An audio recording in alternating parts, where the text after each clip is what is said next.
नमस्कार। आपको थोड़ा इंतज़ार कराया उसके लिए माफ़ी चाहती हूँ। ठीक, जैसे सुप्रिया जी ने कहा, आज हमारी पहली प्रतिज्ञा के बारे में बात करना चाहती हूँ मैं। हमने तय किया है कि आने वाले विधानसभा चुनाव में उत्तर प्रदेश में कांग्रेस पार्टी 40% टिकट महिलाओं को देगी।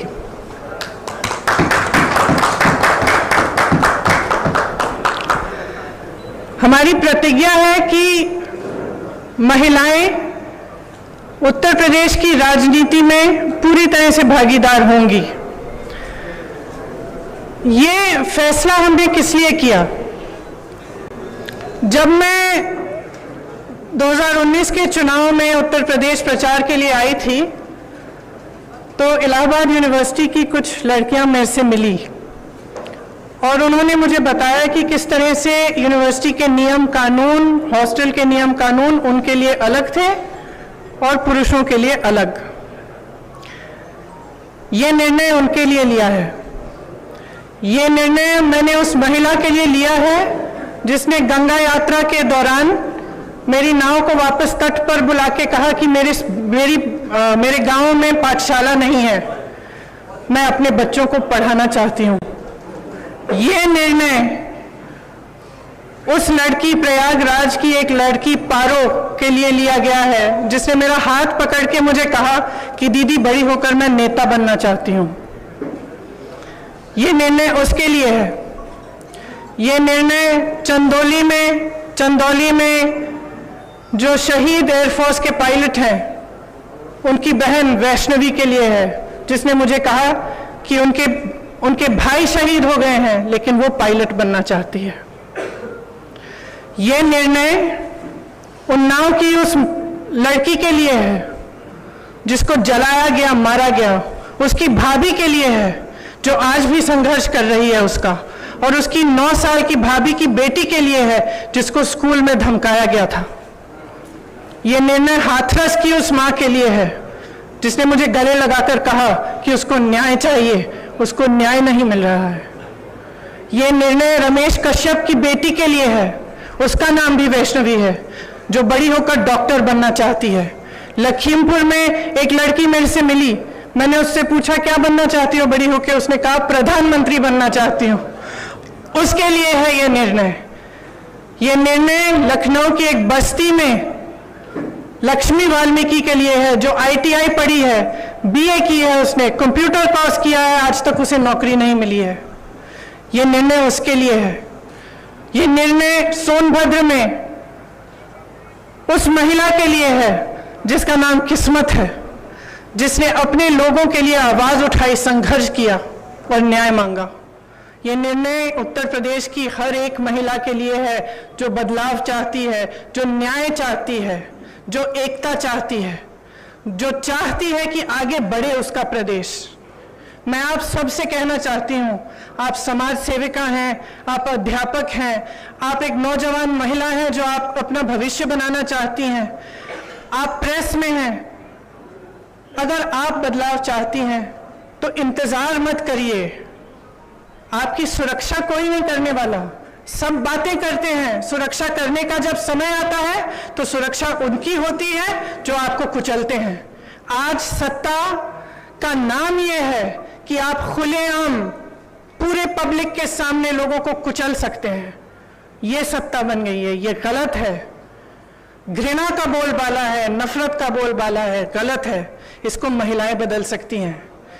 महिलाएं इसलिए बदल सकती हैं क्योंकि करुणा भाव, सेवा भाव और दृढ़ता, शक्ति सबसे ज्यादा महिलाओं में है। मैं आपसे कहना चाहती हूं, राजनीति में आओ, मुझसे कंधा से कंधा मिलाओ। मैं जानती हूं कि आपके संघर्ष क्या है। मेरी प्रेस की सहेलियां यहाँ हैं, मैं जानती हूं, मैं आपको देखती हूं सुबह से शाम तक आप कैसे दौड़ती हैं, किन परिस्थितियों में। जब सीतापुर में बीच रात में अंधेरा था, मुझे घेर लिया पुलिसकर्मी ने, महिला पुलिसकर्मी थी, मुझे घेरा, मुझसे लड़ी, मैं भी भिड़ गई उनसे। उसके बाद मुझे उन्होंने जीप में बिठाया और अंधेरी रात में सिर्फ मैं, वो दोनों और 2 कांस्टेबल मुझे सीतापुर के पीएससी कंपाउंड में ले गए। एक का नाम मधु था, एक का नाम पूजा। ये निर्णय उनके लिए भी है क्योंकि मैं समझी कि 4 बजे सुबह तक ड्यूटी पे थी। उनकी एक अफसर जिनकी पोस्टिंग सीतापुर में थी लेकिन जिनकी बूढ़ी माँ अकेली नोएडा में रहती है। कितना संघर्ष करना होता है महिलाओं को। कौन करेगा ये संघर्ष आपके साथ अगर आप एकजुट नहीं होंगी? अगर देश को जातिवाद और धर्म की राजनीति में से निकालकर विकास की राजनीति की ओर ले जाना है, अगर देश को समता की राजनीति की ओर ले जाना है, भागीदारी की राजनीति की ओर ले जाना है, तो महिलाओं को आगे बढ़ना पड़ेगा। आपको खुद ये काम करना पड़ेगा। आगे बढ़िए। मैं आग्रह करती हूं आपसे, हमने आवेदन पत्र मांगे हुए हैं हर विधानसभा के लिए। ये अगले महीने की 15 तारीख तक खुला रहेगा। खास तौर से मेरी बहनों के लिए, जो लड़ना चाहता है आओ मेरे पास आओ, आपको मौका मिलेगा। हम इस देश की राजनीति, इस प्रदेश की राजनीति बदलेंगे। धन्यवाद।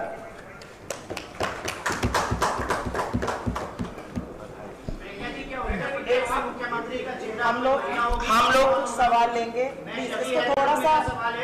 इसको थोड़ा सा सुनिश्चित तरीके से कर लेने दीजिए। कुछ सवाल लेते हैं। मैं पहले प्रिंट इलेक्ट्रॉनिक मीडिया से शुरुआत करूंगी, आपके पास मैं जरूर आऊंगी। प्रांशु जी, आपका सवाल।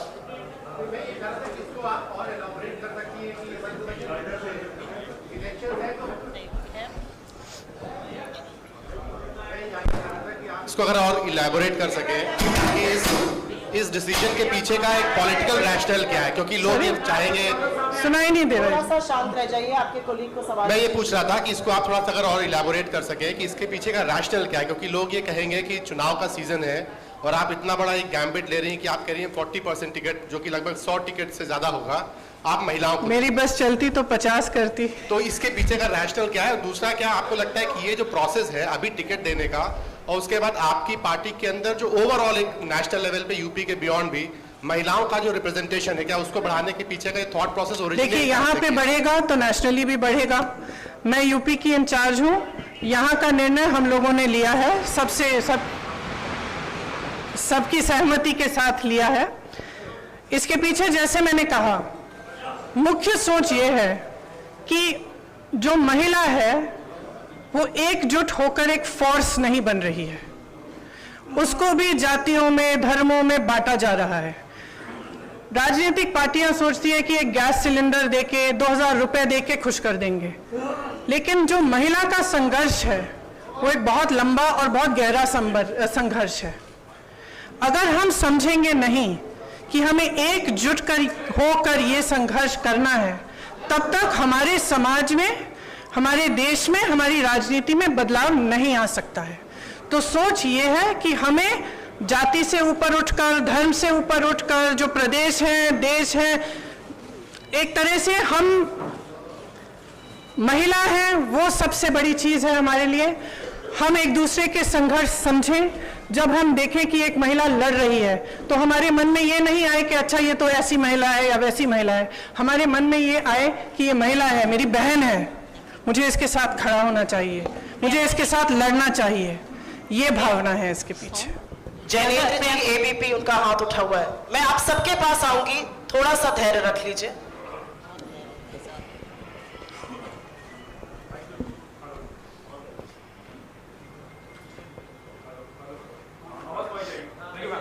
मैम, सवाल ये है कि 40% क्यों? मतलब 33% रिजर्वेशन की चर्चा होती है, आधी आबादी है तो 50% हो सकता था, 40 क्यों? और एक सप्लीमेंट्री में ये भी पूछना चाहता हूँ, वो सवाल आ गया कि राष्ट्रीय स्तर पर ये होगा या नहीं। जनरली हम देखते हैं कि महिलाओं की भागीदारी के नाम पर नेता अपनी पत्नियों को, अपने परिवार की महिलाओं को आगे कर देते हैं, तो ये ना हो, इसके लिए आपने सोचा है, क्या कदम उठाएंगे? Thank you. देखिए, आपने दो सवाल किए। सबसे पहले 40 क्यों नहीं? क्यों नहीं? शुरुआत है, 40 से शुरू करेंगे। अब मैंने कहा अगर मेरा बस चलता तो 50 होता, तो लेकिन सबकी सहमति के साथ 40 तय किया है। अगले चुनाव में 50 भी हो सकता है।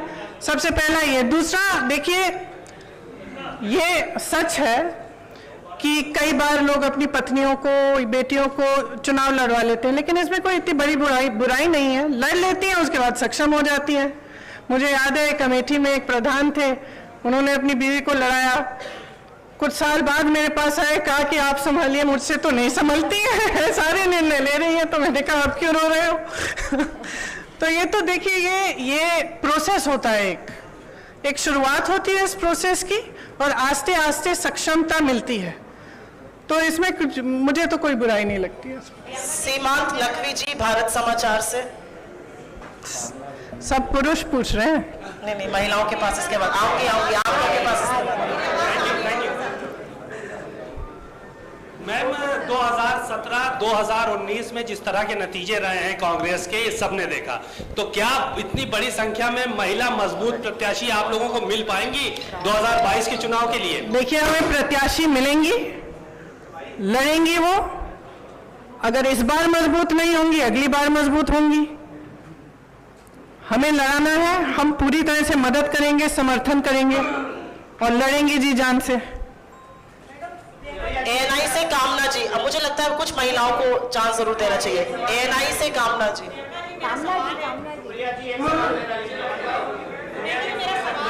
आप सबके पास आएंगे, थोड़ा सा धैर्य रख लीजिए, आप ही के कोलीग्स हैं। कामना जी, मेरा सवाल है, आपने उत्तर प्रदेश के लिए ये बात कही, मैं जानना चाहती हूँ, जिस स्टेट में ऑलरेडी कांग्रेस की सरकार है, पंजाब हो, वहां पर तो चुनाव होने वाले, क्या यही फॉर्मूला वहां पे भी लागू करेंगी? देखिए, उत्तर प्रदेश, मैं उत्तर प्रदेश की इंचार्ज हूँ यहाँ का। जैसे मैंने कहा, हमने निर्णय लिया है, अब ये मिसाल बनेगा। अगर दूसरे भी इसको फॉलो करना चाहते हैं तो बहुत अच्छा रहेगा। प्रियंका जी, जातिगत आधार पर टिकट मिलते हैं। माफ करिए, एक सवाल प्लीज पूछिए, उनको खत्म कर लीजिए, फिर आपके पास आते हैं। महिलाओं को जो टिकट दिया जाएगा, क्या वो जातिगत आधार पर दिया जाएगा? क्या वो जाति के आधार पर दिया जाएगा? महिला की सक्षमता के आधार पर दिया जाएगा, मेरिट के आधार पर। वो कितना काम कर रही है, कितना उसके विधानसभा के लोग उनको पहचानते हैं, उसके हिसाब से दिया जाएगा। एक शायद ये इंतजार कर रही थी जी।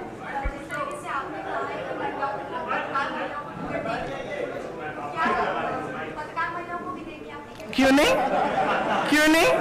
आपको लड़ना है तो लड़िए। वो पीछे सवाल पूछिए, उसके बाद आपके पास आते हैं।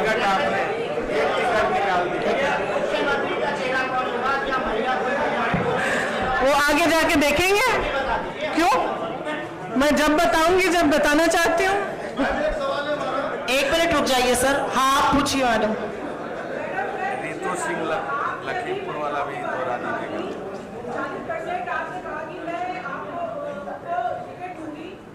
लेकिन अभी आपने सबकी बात करी, सारे जिलों की बात करी, लेकिन एक पत्रकार रमन दर्शक बना, उसकी पत्नी से आपकी क्या बात हुई, उसके बारे में आपने कुछ भी नहीं बताया। मैंने उनकी बेटी का जिक्र भी किया, आप शायद सुन नहीं रही थी।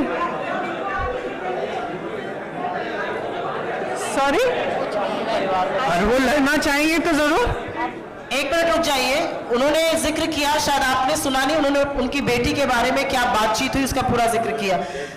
सिद्धार्थ कलहंस जी, बिजनेस स्टैंडर्ड से,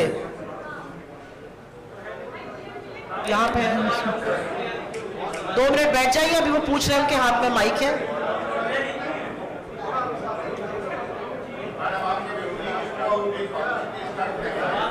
प्लीज आप लोग थोड़ा शांत रहिए, आपके कोलीग एक सवाल पूछ रहे हैं, आप लोगों से अनुरोध है, थोड़ा सा धैर्य और शांति रखिए। आप भी रुक जाइए, वो सवाल पूछ। मैं अपने विरोधियों को कहना चाहूंगी कि थोड़ी अपनी क्रिएटिविटी बढ़ा लें, क्योंकि मैं जो भी करती हूँ वो या तो उसको टूरिज्म बोलते हैं या पब्लिसिटी स्टंट बोलते हैं। अब कुछ नया ढूंढें। अब 2 साल हो गए हैं, बस वही दोहराते जा रहे हैं। थोड़ी सी क्रिएटिव हो जाए, कोई और आलोचना ढूंढे मेरे लिए। हम लोग सवाल सिर्फ इसी मुद्दे पर लेंगे, एक ऐतिहासिक मुद्दा है, अगर आपका सवाल इस पर हो तो जरूर पूछिए।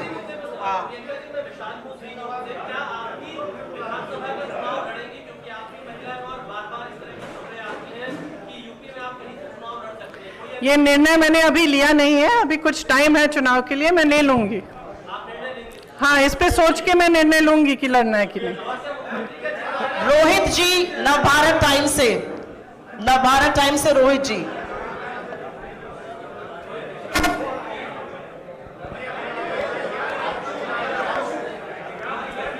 माइक दीजिए इधर। ये आप इस माइक पर पूछिए सवाल। He is also wanting to ask again. आपके पास आ रहे हैं, अगला आपके पास आ रहा है। Sorry. फॉर्मूला 2024 में भी लागू हेलो, होगा। आशा है कि 2024 में इससे ज्यादा होगा। आपका सवाल।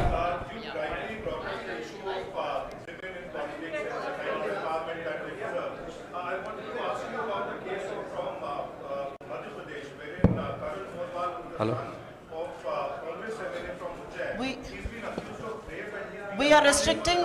I'm sorry, but we are restricting questions only to this issue. No, this is a historic issue. I will not let any other questions be asked. Please respect my prerogative. This is a historic. Shall we do one thing? Shall we have a separate interview and I'll answer your questions? We cannot have you. Next question, please. मैं समर्थ हूँ आज तक से। मेरा सवाल है कि अखिलेश यादव लगातार कह रहे हैं कि वो मुख्य विपक्ष हैं। कांग्रेस पार्टी और प्रियंका गांधी, आपका इसको लेकर क्या कहना है? आप इस मुद्दे पर अगर आपका सवाल हो तो जरूर हाथ उठाइए। आज ये ऐतिहासिक है। मुझे लगता है कि इस मुद्दे को समझिए। आज तक आजाद हिंदुस्तान में 40% टिकट किसी भी पार्टी ने कहीं पर भी महिलाओं को नहीं दिया है। इसकी थोड़ी सी ऐतिहासिकता को समझिए। प्रिंट से प्रशांत जी सवाल पूछना चाहते हैं, उनके पास माइक दीजिए। आपके पास भी आएंगे। मैं कहीं जा नहीं रही हूँ। अभी तो पत्रकारिता मैं कहीं जा नहीं रही हूँ। प्रियंका जी, आपने तो सवाल पूछा। मेरा सवाल ये है कि सुनिए, मैं कहीं जा नहीं रही हूँ, मैं यही हूँ। आप पूछ लीजिए इसके बाद। प्रियंका जी, सवाल ये है कि कांग्रेस में कैंडिडेट्स का सिलेक्शन और कैंडिडेट्स की एप्लीकेशन पिछले 2 महीने से लिए जा रहे हैं, लगभग 1.5-2 महीना हो गया। लेकिन फैसला आज आप ये करते हैं कि 40% टिकट आप महिलाओं को देंगी। तो क्या जो जितने भी कैंडिडेट्स ने अभी अप्लाई किया, क्या उनमें से कोई जेन्युइन नहीं थे तो 40% का फैसला करना पड़ा, या नतीजों को ध्यान में रखते हुए, क्योंकि कांग्रेस का गठबंधन भी अभी क्लियर नहीं है किसी के साथ होगा या नहीं होगा, या जो भी पहले के नतीजे रहे हैं, या उनको देखते हुए ये फैसला लेना पड़ा कि 40%? देखिए, ये लेना पड़ा नहीं है। ये फैसला मैंने आपको समझाया किस लिए लिया। मैंने इससे पहले काफ़ी इलेबोरेट किया कि क्यों लिया गया है ये फैसला। ये फैसला महिलाओं के सशक्तिकरण के लिए है। इसके पीछे और कोई छुपा राज नहीं है। यहाँ से कुछ सवाल थे, अगर इस मुद्दे पर हो तो आप जरूर पूछिए। इस मुद्दे पर है,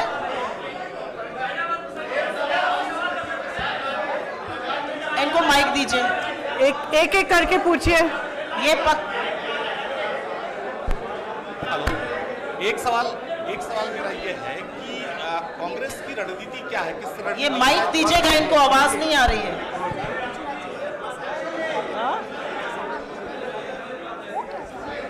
आने वाले चुनाव में बड़ी चुनौती है कांग्रेस के सामने। आप लोग थोड़ा धैर्य रखिए। ये पत्रकार वार्ता है, वो सवाल पूछ रहे हैं। मैम 2 मिनट रुक जाइए, पूछिए आप।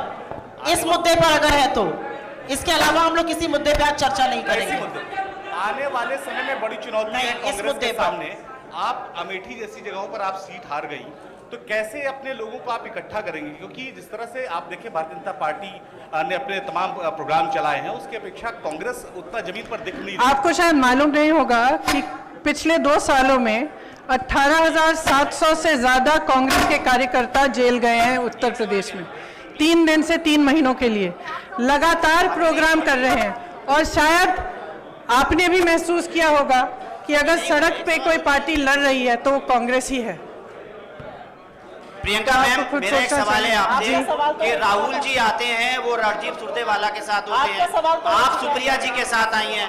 हम लोगों का जो इंटरेक्शन होता है वो यहाँ पे लोकल लोगों से होता है। ये आएंगी, दिल्ली चली जाएंगी, हम लोगों को यहाँ पर उस तरीके से जो खबरें हैं वो सारी चीजें आप ये जी। तो मेरा सवाल क्या है जी आपका? मेरा सवाल मैम यही है कि सबसे पहले आपको ईद मिलादुन नबी की मुबारकबाद। धन्यवाद आपको भी। नबी है। और मेरा सवाल आपसे वही है कि कांग्रेस क्या मुख्यमंत्री का फेस देकर चुनाव लड़ेगी या विदाउट सीएम कैंडिडेट? मैंने उस सवाल का भी अभी जवाब दिया। इस पे अभी निर्णय नहीं हुआ है, जब होगा आपको पता चल जाएगा। आपका 2 बार सवाल का जवाब दे चुकी हूँ। कहिए, उससे पूछ रहे तो, इन दोनों से पूछ रहे। इस मुद्दे पर सवाल है, माइक ही नहीं चल रहा है। आपका सवाल इस मुद्दे पर है?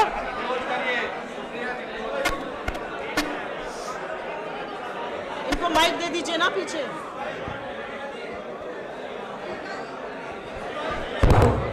मैडम मेरा एक सवाल ये था कि अल्पसंख्यक मुद्दे पर कांग्रेस का क्या? नहीं सर, हम सवाल सिर्फ इसी इशू पर लेंगे। आज की प्रेस कॉन्फ्रेंस महिलाओं के मुद्दे पे है, उसके बाद हम ऐसे बात कर सकते हैं। जी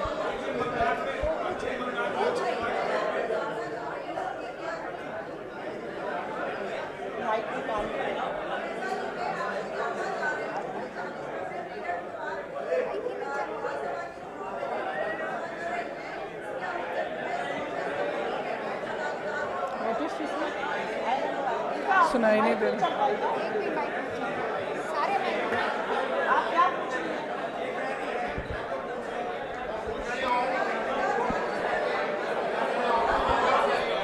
हेलो हेलो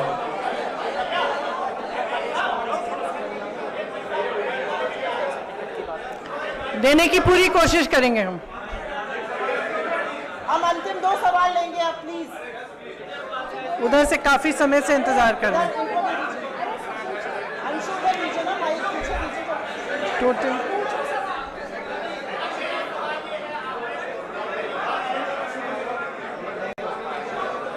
आप पूछिए सवाल।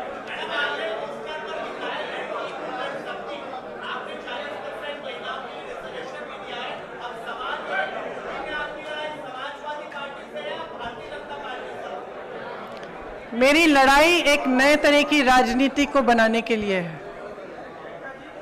मैं उन लोगों के लिए लड़ रही हूं जो अपनी आवाज उठा नहीं पा रहे हैं आज के उत्तर प्रदेश में।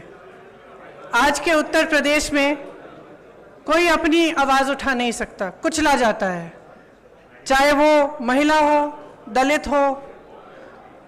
जहां जहां पे भी मैं गई हूं, मैंने यही देखा है कि जो पीड़ा में है, आवाज उठा नहीं पा रहा है, लड़ नहीं पा रहा है, उसको कुचला जा रहा है, तो मैं उसके लिए लड़ रही हूं। और मेरी राजनीति सिर्फ इसलिए है कि यहाँ पे बदलाव आए, कि कुछ आशा, कुछ उम्मीद जागे कि उत्तर प्रदेश आगे बढ़ सकता है।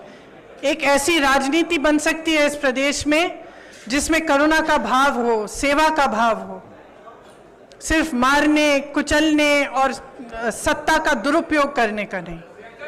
ये मेरा प्रयास है।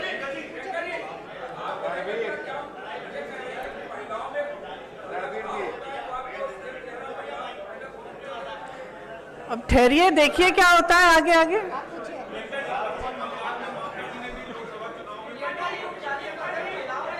ऐसे मत करिए, एक सवाल पूछ लीजिए, एक सवाल पूछ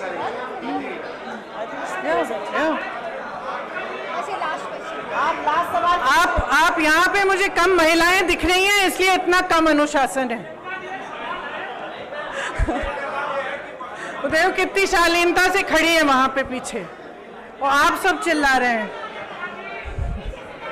हम लोग अंतिम सवाल लेंगे।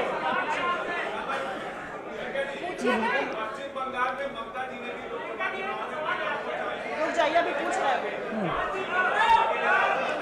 मुझे मालूम नहीं था, अगर उन्होंने किया तो बहुत बढ़िया। धन्यवाद।